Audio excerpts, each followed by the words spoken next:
নমস্কাৰ সকলোকে মোৰ চেনেললৈ আপোনালোকক স্বাগতম জনাইছোঁ। আপোনালোকৰ কাৰণে মই এটি ডাঙৰ বিগ নিউজ আনিছোঁ, কাৰণ এইটো চেনেলত মই এতিয়া বৰ্তমানৰ পৰা ইউটিউবত আপোনালোকৰ কাৰণে এৰিথমেটিকৰ চিৰিজ এটা লৈ আহিছোঁ। গতিকে এৰিথমেটিকৰ চিৰিজটো মই আজিৰ ভিডিঅ'ত প্ৰথমতে পাৰ্চেণ্টেজ চেপ্টাৰটোৰ পৰা আৰম্ভ কৰিম। আপোনালোকৰ কাৰণে পাৰ্চেণ্টেজ চেপ্টাৰটো কেলৈ প্ৰথম আৰম্ভ কৰিছোঁ আপোনালোকে সুধিব পৰা হয়তো। তো আমি জানো যে এৰিথমেটিকৰ গোটেইখিনি চেপ্টাৰৰ ভিতৰত পাৰ্চেণ্টেজ চেপ্টাৰটো চবতকৈ বেছি ইম্পৰ্টেণ্ট, আৰু গভৰ্ণমেণ্ট জব সকলো গভৰ্ণমেণ্ট জবতে পাৰ্চেণ্টেজ চেপ্টাৰটো আহেই, আপোনালোকে নিশ্চয় জানে। চ' আপোনালোকে যদি বাকী এৰিথমেটিকৰ chapter profit and loss, time and work, compound interest, simple interest আদি সকলোবিলাক যদিও পঢ়ে, তথাপিও আপোনালোকে পাৰ্চেণ্টেজৰ অংক দেখা যাবই। আৰু যদি পাৰ্চেণ্টেজৰ অংক নোৱাৰে, তেতিয়াহ'লে profit and loss, time and work, simple interest এইবিলাকৰ অংক আপোনালোকে সহজে কৰিব নোৱাৰিব। ঠিক আছে, তো সেইকাৰণে মই এইটো ইউটিউব চেনেলতে আপোনালোকক পাৰ্চেণ্টেজৰ 4-5টামান ভিডিঅ' ঢালিম, তাৰমানে একদম বেছিকৰ পৰা একদম এডভান্স লেভেললৈকে নিবলৈ যত্ন কৰিম। গতিকে আপোনালোকে যদি চৰকাৰী চাকৰি, DME, ADRE, Assam police, SSC, GD আদি সকলোবিলাকৰ কাৰণে যদি প্ৰিপেৰেশ্যন কৰি আছে, তেতিয়াহ'লে মোৰ এই ইউটিউব চেনেলটো চাব পাৰিব। আৰু চেনেলটো ছাবস্ক্ৰাইব কৰি দিব আৰু ভিডিঅ'টো লাইক এটা কৰি দিব, যাতে মই যেতিয়া চিৰিজ আপলোড দি থাকিম প্লে'লিষ্টত আপোনালোকে মোৰ পাৰ্চেণ্টেজ চেপ্টাৰটো চাব পাৰিব। নেক্সট মই প্ৰফিট এণ্ড লছত ঢালিম। তো তেনেকৈ যিমানখিনি চেপ্টাৰ আছে এৰিথমেটিকৰ গোটেইখিনি ভিডিঅ' আপোনালোকে প্লে'লিষ্টত পাই যাব। আপোনালোকে বেলেগ চেনেল ফ'ল' কৰিব নালাগে। মেথছৰ কাৰণে, চৰকাৰী চাকৰি যি আপোনালোকে 3rd গ্ৰেড 4th গ্ৰেড দিব, এই সকলোবোৰৰ চিলেবাছৰ কাৰণে যিটো মেথছ লাগে বা যিখিনি কুৱেশ্যন আহিছে সেইখিনি কুৱেশ্যন মই এইটো চেনেলতে আজিৰ পৰা আপলোড দিম। তো এতিয়া মই আহিছোঁ মেইন টপিকলৈ। মেইন টপিক আজি পঢ়িম আমি পাৰ্চেণ্টেজ। চ' পাৰ্চেণ্টেজ মানে কি, তো আমি ফাৰ্ষ্টতে জানি ল'ব লাগিব। তো পাৰ্চেণ্টেজ মানে কি, যে যিকোনো এটা ভেলুক আমি 100ৰ লগত তুলনা কৰোঁ। যে অসমীয়া ইয়াক শতাংশ বুলি কোৱা হয়। মানে হৈছে 100, যে 100 ভিতৰত কিমান অংশ তাকে আমি শতাংশ বুলি কোৱা হয়। চ' আপোনালোকে গম পালে। ধৰি লওক আপোনালোকৰ আগতে মেট্ৰিক নম্বৰ পাইছিলে অংকত, যেনিবা আপোনালোকে 100 ভিতৰত নম্বৰ পালে, যেনিবা 50 নম্বৰ পালে, তেতিয়া আপোনালোকৰ পাৰ্চেণ্টেজ কিমান হ'ব? তেতিয়াহ'লে আপোনালোকৰ পাৰ্চেণ্টেজ হ'ব 50%, হয় নাই? ত' মেট্ৰিকত আপোনালোকে যেনিবা 100 নম্বৰ ভিতৰত 50 নম্বৰ পালে, তেতিয়াহ'লে আপোনালোকৰ অংকত যিটো নম্বৰ পাব সেইটো কিমান হ'ব? অংক ছাবজেক্টত 50% হ'ব। কেনেকৈ গম পালোঁ? চ' আমি জানি ল'ব লাগিব প্ৰথমতে দুটা কেছ জানি ল'ব লাগিব। মই একদম বেছিকৰ পৰা আপোনালোকক যিহেতু শিকাইছোঁ, তো আপোনালোকে প্ৰথমতে জানিব লাগিব যে এটা ভগ্নাংশৰ পৰা আমি শতাংশলৈ কেনেকৈ পৰিৱৰ্তন কৰিম। যিকোনো এটা ফ্ৰেকশ্যন দিয়া থাকিলে আমি তাক পাৰ্চেণ্টেজত নিবলৈ হ'লে আমি ভগ্নাংশটোৰ লগত সদায় 100 এটা মাল্টিপুল কৰি দিব লাগে আৰু পাৰ্চেণ্টেজ চিনটো লগাই দিব লাগে।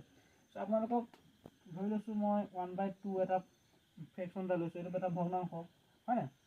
চ' ভগ্নাংশটো মই কেনেকৈ পাৰ্চেণ্টেজত কনভাৰ্ট কৰিম? পাৰ্চেণ্টেজত কনভাৰ্ট কৰিবলৈ এটাই নিয়ম আছে, ইয়াক আমি 100ৰ লগত পূৰণ কৰি দিম। ঠিক আছে, আৰু লগতে পাৰ্চেণ্টেজ চিনটো লগাই দিম। এনেকৈ ক্লিয়াৰ? চ' পাৰ্চেণ্টেজ চিনটো লগাই দিয়াৰ লগে লগে কি হৈ যাব? এটা ভগ্নাংশ আমি শতাংশলৈ পৰিৱৰ্তন কৰিব পাৰিম। ত' কি কৰিম? ভগ্নাংশটো শতাংশ পৰিৱৰ্তন কৰিবলৈ 2 দেখিছেনে আপোনালোকে? 50% আহি গৈছিল, হ'লে? ত' চিমিলাৰলি আপোনালোকৰ কাৰণে মই আৰু এটা কৰি দেখাই দিছোঁ। এইটো হ'ব আপোনালোকৰ 7/5। ত' এইটো কিমান পাৰ্চেণ্টেজ হ'ব? এইটো ভগ্নাংশটো আমি পাৰ্চেণ্টেজত নিবলৈ হ'লে আমি কি কৰিম? সদায় 100 ইনটু পাৰ্চেণ্টেজ চিনটো লগাই দিম। ঠিক আছে, ত' এইটো কিমান হ'ব? 5 2 10, 5 2 10, এইফালে শূন্যটো আহি গুচি গ'ল। ত' 2 140% বুজি পালে আপোনালোকে নিশ্চয়। চ' তেনেকৈ যদি আপোনালোকে দশমিকত যদি আপোনালোকে ভগ্নাংশ যদি বেলেগ বেলেগ ভগ্নাংশ দিয়া থাকে, ত' আপোনালোকৰ হোমৱৰ্কৰ কাৰণে মই দি দিছোঁ, এইটো আপোনালোকে কৰি চাব। এইটো কিমান পাৰ্চেণ্ট এবাৰ কৰি চাব, তাৰপৰা এইটো কৰি চাব কিমান পাৰ্চেণ্ট, পাৰিবনে? তো আপোনালোকে কি শিকিলে এতিয়া? ভগ্নাংশৰ পৰা পাৰ্চেণ্টেজত নিবলৈ হ'লে আমি সদায় কি কৰিম? এটা ভগ্নাংশৰ লগত 100টো মাল্টিপুল কৰিম আৰু তাতে পাৰ্চেণ্টেজ চিনটো লগাই দিম। তো কি হৈ যাব? এই ভগ্নাংশৰ পৰা পাৰ্চেণ্টেজলৈ গুচি যাব। নেক্সট আমি কি কৰিম? যে পাৰ্চেণ্টেজত যদি দিয়া থাকে সংখ্যা এটা বা ভেলু এটা যদি পাৰ্চেণ্টেজত দিয়া থাকে, আমি তাক কেনেকৈ মই ভগ্নাংশলৈ কনভাৰ্ট কৰিম সেইটো আপোনালোকে চাব। ধৰি লওক মোক ক'লে যে 30% মানুহে আজি ইকুৱেলাইজ আহিছে। তো 30% মানে মই কি বুজিম ভগ্নাংশৰ ক্ষেত্ৰত? তো 30% আপোনালোকে ধৰি ল'ব 30% বুলি ক'লে ন? তো 30% মানে মই কি বুজিম? 30% মানে মই ভগ্নাংশ যদি বুজিম, তেতিয়াহ'লে হ'ব 100টা মানুহৰ ভিতৰত 30জন মানুহে কলেজ আহিছে, বা 30% যদি কলেজ আহিছে, তেতিয়াহ'লে 100টা মানুহৰ ভিতৰত 30জন মানুহে কলেজ আহিছে বুলি আমি ভাবি ল'ম। কেনেকৈ পালোঁ? তো যিকোনো এটা ভগ্নাংশ, যিকোনো এটা পাৰ্চেণ্টেজ যদি দিয়া থাকে, তেতিয়াহ'লে আমি তাৰ লগত এই পাৰ্চেণ্টেজ চিনটো আঁতৰাই পেলাই আমি তলত 100 ডিভাইডেড কৰি দিম। তো ধৰি লওক আপোনালোকৰ 20% বুলি ক'লে 20% হ'লে কিমান হ'ব? তো 20টো ওপৰত যাব আৰু এই পাৰ্চেণ্টেজ চিনটো আঁতৰাই পেলাই তলত জাষ্ট 100 মই ডিভাইডেড কৰি দিম। চ' এইটোৱে হৈ যাব পাৰ্চেণ্টেজৰ পৰা ফ্ৰেকশ্যনলৈ কনভাৰ্ট। চ' এইটো আপোনালোকে কাটা কাটা কৰি দিব পাৰিব। 0 কাটিলে 2 10 কাটিলে 5 গ'ল। চ' 1/5 হ'ব। বুজি পালে নে নাই পোৱা? বুজি পালে নে নাই পোৱা? আকৌ এবাৰ মই শ্বৰ্টকৈ কৈ দিছোঁ যে পাৰ্চেণ্টেজ মানে হৈছে যে যিকোনো এটা ভেলুক আমি 100ৰ লগত কম্পেয়াৰ কৰা। চ' 100ৰ কিমান অংশ 100ৰ কিমান অংশ পাইছে সেইটোৱে তাৰ শতাংশ হ'ব। 100ৰ অংশটোকে শতাংশ বুলি কোৱা হয়। চ' পাৰ্চেণ্টেজটো আমি যেতিয়া ভগ্নাংশলৈ নিম তেতিয়াহ'লে আমি কি কৰিব লাগিব? পাৰ্চেণ্টেজ চিনটো আঁতৰাই পেলাই তলত 100 ডিভাইডেড কৰিব লাগিব। আকৌ যেতিয়া আমি ভগ্নাংশৰ পৰা যেতিয়া পাৰ্চেণ্টেজটো লৈ গুচি যাম তেতিয়াহ'লে ভগ্নাংশটোৰ লগত আমি 100 মাল্টিপুল কৰি পেলাই তাৰ লগত 100% চিনটো দি দিব লাগিব। তো আপোনালোকে ইয়ালৈকে বুজি পাইছে? যিহেতু আজি ক্লাছটো মই জাষ্ট বেছিকৈ আৰম্ভ কৰিছোঁ, পাছত আপোনালোকে SSC বা ADRE বা আছাম পুলিচৰ যিখিনি পাৰ্চেণ্টেজৰ অংক আহিছে সেই গোটেইখিনি কৰাম। আজি ক্লাছটো জাষ্ট বেছিক হ'ব। যদি আপোনালোকে ক্লাছটো ভাল পাইছে লাইক এটা কৰি দিয়ক এতিয়াই আৰু হাতত বহীখন ওলাই লওক যাতে নোটছ বনাই যাব পাৰে আপোনালোকে মোৰ ক্লাছৰ লগতে। নহ'লে এনেই মোবাইলটো হাতত লৈ চাই থাকি লাভ নাই। গতিকে আপোনালোকে হাতে কলম ওলাই লওক, লিখি যাওক। এতিয়া মই মেইন এটা ইম্পৰ্টেণ্ট টপিক এটা ইয়াৰ পিছত দেখাম। সেইটো আপোনালোকে পাৰ্চেণ্টেজ চেপ্টাৰটো জানিবৰ কাৰণে আপোনালোকৰ মষ্ট কম্পালচৰিটো লাগিবই। মানে মুখস্থ নহ'লে সেইটো আপোনালোকে কোনো ধৰণৰ পাৰ্চেণ্টেজৰ অংক পাছলৈ কৰিবলৈ অসুবিধা হ'ব। চ' যদি এই তালিকা এখন বনাইছোঁ, তালিকাখন যদি আপোনালোকে মুখস্থ কৰি ল'ব পাৰে তেতিয়াহ'লে পাৰ্চেণ্টেজৰ আধাখিনি অংক আপোনালোকে বুজি পালে বুলি ধৰি ল'ব পাৰিব। ত' ঠিক আছে, কেনেকৈ কৰিম চাই দিব। মই ইয়াত এনেকৈ চাৰ্ট এটা বনাই দেখাই দিম আপোনাক। এইটো চাব, মই চাৰ্টটো কেনেকৈ বনাম। ইয়াত দৈৰ্ঘ্য বনাই দিছোঁ। এইফালে হ'ব ভগ্নাংশ, ইয়াত হ'ব ভগ্নাংশ আৰু এইফালে কিমান হ'ব? এইফালে হ'ব শতাংশ, ইয়াত হ'ব শতাংশ। ঠিক আছে, ইয়াত হ'ব শতাংশ। ত' ভগ্নাংশ এটা ভগ্নাংশ কেনেকৈ আমি শতাংশলৈ নিওঁ সেইটোতো আপোনালোকক অলৰেডি দেখালোঁ। মই আগধৰি এটা গোটা সংখ্যা লৈ লৈছোঁ। সেই গোটা সংখ্যা ধৰি লওক মই 1 এটা লৈ লৈছোঁ। ঠিক আছে, চ' 1টো এটা গোটা সংখ্যা। আমি এটা কথা মনত ৰাখিব লাগিব যে গোটা সংখ্যা সদায় 100% হয়। যিকোনো এটা গোটা সংখ্যা সদায় সেইটো গোটা সংখ্যা 100% হ'বই হ'ব। ঠিক আছে, চ' 1টো কিমান পাৰ্চেণ্ট হ'ব? 100% হ'ব। 100% হ'ব। 1টো কিমান পাৰ্চেণ্ট হ'ব? 100%। ত' তেনেকৈ 5টো কিমান পাৰ্চেণ্ট হ'ব? 5টো এটা গোটা সংখ্যা, 5টো 100% হ'ব। যিকোনো এটা গোটা সংখ্যাই 100% হ'ব, সেইটো আপোনালোকে মনত ৰাখি ল'ব। ঠিক আছে, তো মই কি কৰিলোঁ? 1টো 100% বুলি লিখি দিলোঁ।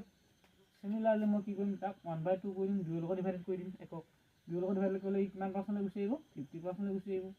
কেনেকৈ আহিলে? 1/2 টো 50%। অলৰেডি অলপ আগত মই দেখালোঁ 1/2 কেনেকৈ আহিলে 50%? এইটো এনেকৈ 1/2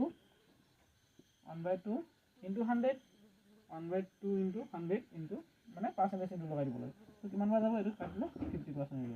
ত' এইটো হৈ গ'ল 50%। আপোনালোকে বুজি পালে 1/2 কেনেকৈ 50% হৈ গ'ল। চিমিলাৰলি মই এতিয়া কি কৰিম? 1/3 কৰিম। 1/3 মই পাৰ্চেণ্টেজত কনভাৰ্ট কৰি দেখাইছোঁ। এইটো কিমান হ'ব? 33.3% হ'ব। ঠিক আছে, তো আপোনালোকে হয়তো ভাবিব যে 1/3 কেনেকৈ 33.3% হ'ব। আপোনালোকে এনেকৈ কৰি চাব। মই এইটো কৰি দেখাই দিছোঁ 1/3 ইনটু 100%, হয় নাই? চ' 3 যদি মই 100 কাটোঁ তাহলে কিমান গুচি যাব?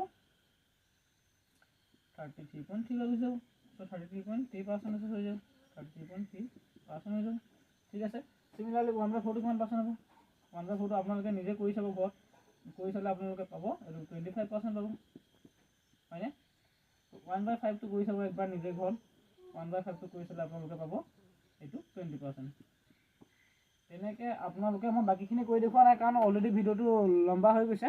ত' বাকীখিনি আপোনালোকে এনেকৈ গৈ 1/20লৈকে আপোনালোকে মুখস্থ কৰি লওক। মই স্ক্ৰীণত আপোনালোকক এখন তালিকা দেখাই দিম। তালিকাখন আপোনালোকে নোটছত লিখি ল'ব আৰু সেইখিনি ঘৰতে আপোনালোকে প্ৰেক্টিছ কৰি থাকিব। ত' 1/20 কিমান পাৰ্চেণ্ট হ'ব?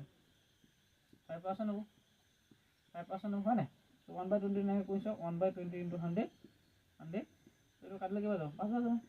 5 5% হ'ব। 5%। তো 1/20 = 5%। তেনেকৈ আপোনালোকে বুজি পালে কেনেকৈ ওলালোঁ। এই চাৰ্টখন আপোনালোকে মুখস্থ লাগিবই লাগিব, তেতিয়াহে আপোনালোকে বাকী পাছৰ অংকখিনি যিটো কৰিম সেইখিনি বুজি পাব।